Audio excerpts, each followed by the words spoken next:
नमस्कार, वंदे मातरम. मी हर्षल देव आज सिंगापूरमध्ये आहे आणि थोड्या वेळापूर्वी म्हणजे 1-2 तासापूर्वी मी एक व्हिडिओ बनवला होता जो फेसबुकला अपलोड केलेला आहे. तो म्हणजे इंडियन नॅशनल आर्मीचं जे स्मारक सिंगापूरमध्ये आहे, मेर्लिओन जो एक पुतळा आहे, म्हणजे फेमस आहे सिंगापूरचं एक चिन्ह आहे की अर्धा सिंह आणि अर्धा मासा, त्या तोंडातून पाणी वाहतं. त्या मेर्लिओन पुतळ्याकडे किंवा त्या गार्डनच्या जवळच अगदी 6 मिनिटावर ते इंडियन नॅशनल आर्मीचं स्मारक आहे. पण अर्थातच आपल्याकडची लोकं किंवा आपल्याकडचे जे टूर कंपनी आहेत ते मेर्लिओन पुतळ्याकडे ते नेतात, पण आपल्या स्मारकाकडे देत नाही. अर्थात दुर्दैव आहे ते आपलं, पण असो. तर त्याविषयीची सगळी माहिती मी माझ्या पहिल्या व्हिडिओमध्ये त्या इंडियन नॅशनल आर्मीच्या स्मारकाकडे जे जॅपनीज सैनिकांनी बांधलं होतं तिकडे दिलेली आहे. आत्ता त्यानंतर अर्धा तासाच्या अंतरावर असणारं एक ठिकाण आहे, पण तिकडे यायला मला आणि माझ्या मित्राला 2 तास लागलेत आणि आत्ता पहाटेचे 4 वाजलेले आहेत. कारण आम्ही फिरत होतो, इंटरनेट नाही, कॉन्टॅक्ट कोणाशी करता येत नाही. ते ह्याला त्याला विचारत जवळजवळ 2 तासाने आम्ही या ठिकाणी पोचलो आहोत. ही कॅथे बिल्डिंग आहे. या बिल्डिंगचं एक महत्त्व आहे. हे फार जुनी बिल्डिंग आहे, म्हणजे इंग्रजांच्या काळातली बिल्डिंग आहे. पण त्याचा पूर्व इतिहास सांगण्याच्या आधी मी आपल्याशी, भारताशी याच्या संबंधित जो इतिहास आहे तो तुम्हाला सांगतो.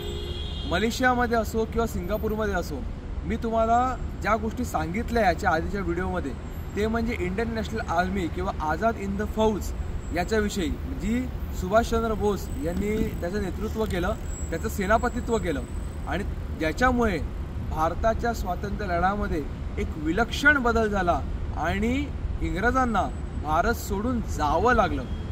We are transferring power due to the fact that Indian mercenary army is no more loyal to Britain and Britain doesn't have enough army to hold down India.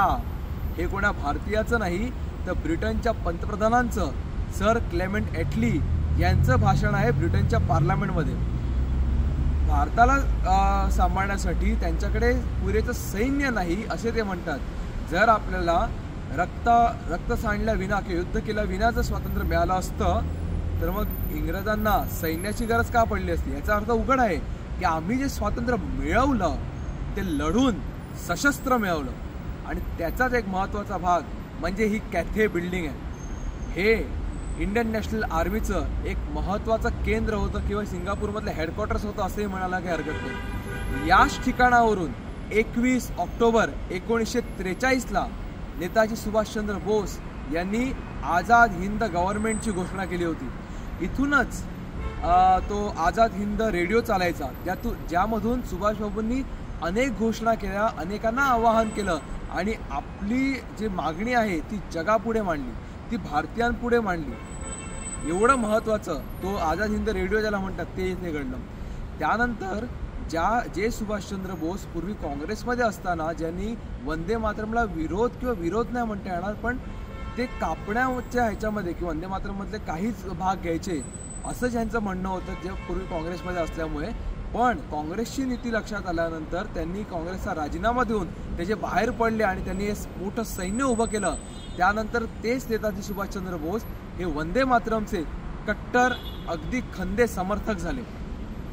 त्या सुभाषचंद्र बोसांच्या या आझाद हिंद रेडिओमधून त्या काळी वंदे मातरम अनेकदा प्रसारित झाले. खरं ते वंदे मातरम प्रसारित झालं ना, ते तिमीर बर्मन अर्थात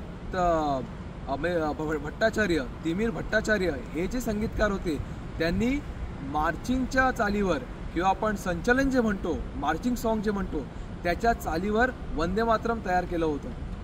तसं एवढा मोठा इतिहास, इतका मोठा इतिहास, जिकडून आझाद हिंद फौजेचा आवाज केवळ सिंगापूरमध्ये नव्हे तर केवळ भारतामध्ये नव्हे तर पूर्ण जगामध्ये पोहोचला, अशी ही महत्त्वाची कॅथे बिल्डिंग आहे.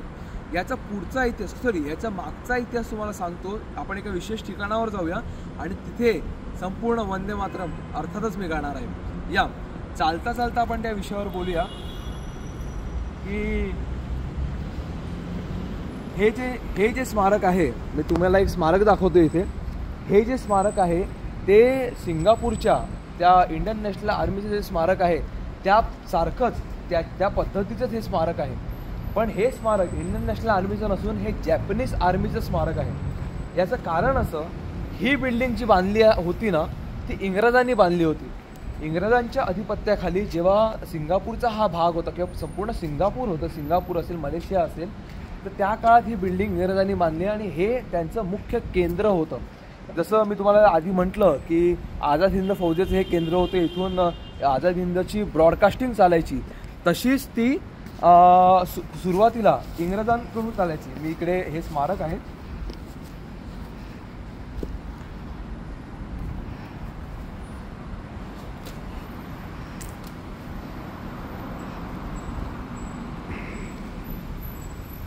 अर्थात कोणत्याही देशाचं स्मारक असलं तरी ते सैनिकांचं स्मारक आहे आणि त्यामुळे त्यांना आदर दिलाच पाहिजे. तर हां, जसं मी म्हटलं की हे इंग्रजांनी बांधलं होतं, पण इंग्रजांनंतर जेव्हा जापनीज सैन्याने जेव्हा सिंगापूर आपल्या अधिपत्याखाली घेतलं, इंग्रजांना इकडून हकलून लावलं, तेव्हा जापनीज लोकांचं ब्रॉडकास्टिंग किंवा ते जे म्हणते जापनीज लोकांचा रेडिओ इथून चालायचा.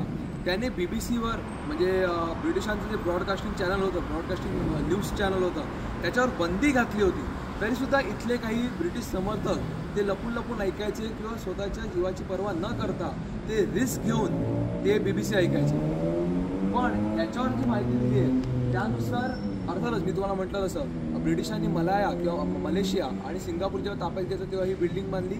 त्यानंतर जापनीज लोकांनी ती आपल्या अधिपत्याखाली घेतली आणि त्यानंतर सुभाष बाबूंचं किंवा आझाद हिंद फौजेचं जे ब्रॉडकास्टिंग आहे किंवा आझाद हिंद रेडिओ आहे इथून करायचा आणि त्यांचा आवाज सर्वत्र पोचला जायचा. त्यानंतर पुन्हा एकदा जेव्हा जापनीज लोकांच्याकडून इंग्रजांनी हे पुन्हा एकदा आपल्या अधिपत्याखाली घेतलं, तेव्हा तो स्मारक जेव्हा पाडलं म्हणजे इंडियन नॅशनल आर्मीचं त्या ग्राउंडवरचं, तेव्हाच हे सुद्धा इथून सुद्धा जॅपनीज लोकांचं जे काही होतं ते सर्व त्याने हद्दपार केलं. म्हणजे आता माझे कोणते विषय मांडून झाले तर जॅपनीज लोकांचे, त्याच्यापूर्वी इंग्रजांचे आणि महत्त्वाचं म्हणजे सुभाषचंद्र बोस आणि त्यांच्या आझाद हिंद फौजेचे. मला तिमीर बर्मन यांनी ज्या संचलन चालीमध्ये किंवा मार्चिंग सॉन्गच्या ह्याच्यामध्ये रिदममध्ये वंदे मातरम जे बसवलं ते तर काही इथे गाता येणार नाही, कारण ती चालच मला माहीत नाही, ते मी ऐकलंच नाही आहे. पण वंदे मातरमच्या 150व्या वर्षानिमित्त संपूर्ण वंदे मातरम घ्यावं आणि ज्यांनी आपल्याला सहाय्य केलं, जॅपनीज सैन्याने भारतीय सैन्याला सहाय्य केलं भारत स्वतंत्र करण्यासाठी, तर त्याच जापनीज सैनिकांना सुद्धा संपूर्ण वंदे मातरम म्हणून त्यांना तिकडे वंदन करतो. कारण सांगतो, कारण 1945ला जेव्हा जॅपनीज सैन्य सरेंडर झालं तेव्हा आपल्यालाही काही भाग आपला पाय मागे घ्यायला लागला. पण माघार घेणं म्हणजे आपण हरलो असं नाही, तर आपलाच आदर म्हणजे आपला म्हणजे या आर्म फोर्सचा किंवा मिलिटरीचा आदर्श घेऊन पुढे 1946मध्ये आपल्या नेव्हीने सुद्धा किंवा रॉयल नेव्हीमधल्या असणाऱ्या भारतीय सैनिकांनी सुद्धा किंवा नौदलाच्या त्या सैनिकांनी सुद्धा याच्या विरुद्ध इंग्रजांविरुद्ध बंड करून उठले आणि त्याचंच तर फलित आपल्याला 47ला मिळालं. म्हणून तिकडे जे म्हटलं सर क्लेमेंट एटली यांचं जे वाक्य तेच पुन्हा म्हणतो की we are transferring power. Sir Clement Attlee काय म्हणतात? We are transferring power due to the fact that Indian mercenary army म्हणजे भाडोत्री आर्मी, अर्थात इंग्रजांसाठी आपली लोक भाडोत्रीच होती ना, भाड्याने घेतलेली आपली लोक, तर त्यामध्ये भाडोत्रीच म्हणणार. We are transferring power due to the fact that Indian mercenary army is no more loyal to Britain and Britain doesn't have enough army to hold down India. याचा अर्थ स्पष्ट आहे की आम्ही जे स्वातंत्र्य मिळवलं ते आपल्या पूर्वजांनी रक्त सांडून मिळवलेलं आहे. त्यामुळे आपल्या पूर्वजांना, आपल्या भारतीय सैनिकांना, नौदलातल्या सैनिकांना आणि जापनीज सैनिकांना सुद्धा वंदन करण्यासाठी वंदे मातरमच्या 150व्या वर्षानिमित्त वंदे मातरम गाऊन या सर्वांना वंदन करतो.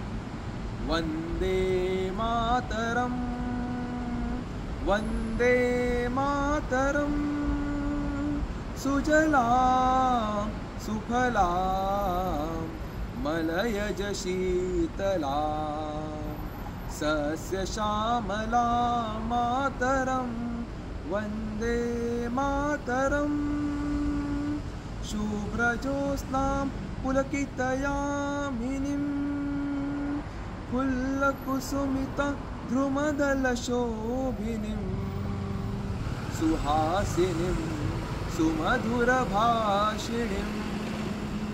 सुखदां वरदां मातरं वन्दे मातरम् कोटि कोटि कंठ कल कल निनाद कराले कोटि कोटि भुजैर धृत खर करवाले अबला के नो मा एतो बले बहुबल धारिणीं नमामि तारिणीं रिपुदल वारिणीं मातरं वन्दे मातरम् तुम्ही विद्या तुम्ही धर्म तुम्ही हृदि तुम्ही मर्म त्वं हि प्राणाः शरीरे बाहुते तुम्ही मा शक्ति हृदये तुम्ही मा भक्ति तुम्हारे प्रतिमा गढ़ी मंदिरे मंदिरे वंदे मातरम त्वं हि दुर्गा दश प्रहरण धारिणीं कमला कमलदल विहारिणीं वाणी विद्या दायिनीं नमामि त्वां नमामि कमलां अमलां अतुलां सुजलां सुफलां मातरं वन्दे मातरम् श्यामलां सरलां सुस्मितां भूषितां धरणीं भरणीं मातरं वन्दे मातरं वन्दे मातरम्. एक गोष्ट सांगतो फक्त की इथे येत असताना मला दोन गोष्टी दिसल्या. भारताच्या किंवा कोणत्याही राष्ट्राच्या स्वातंत्र्य लढ्यानंतर जे महत्त्वाचं असतं ती राष्ट्र उभारणी आणि राष्ट्र उभारणीसाठी ज्या अनेक गोष्टी महत्त्वाच्या असतात त्यातल्या दोन अतिशय महत्त्वाच्या गोष्टी म्हणजे शारीरिक बळ आणि दुसरं म्हणजे बौद्धिक बळ. येताना आज इकडे मॅरेथॉन आहे असं कळलं. अनेक लोक धावत जात होती म्हणजे अर्थात सुरू झाली नव्हती पण त्या ठिकाणाकडे जात होती. आणि दुसरी गोष्ट मला दिसली ती म्हणजे इथे स्कूल ऑफ आर्ट्स सिंगापूर यात ही एक वास्तू आणि लोक धावताना दिसली.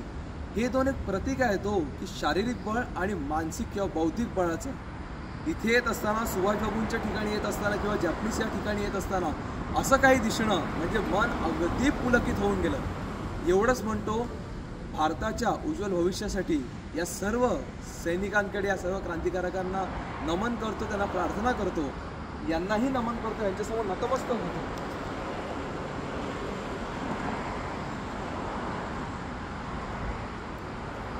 धन्यवाद.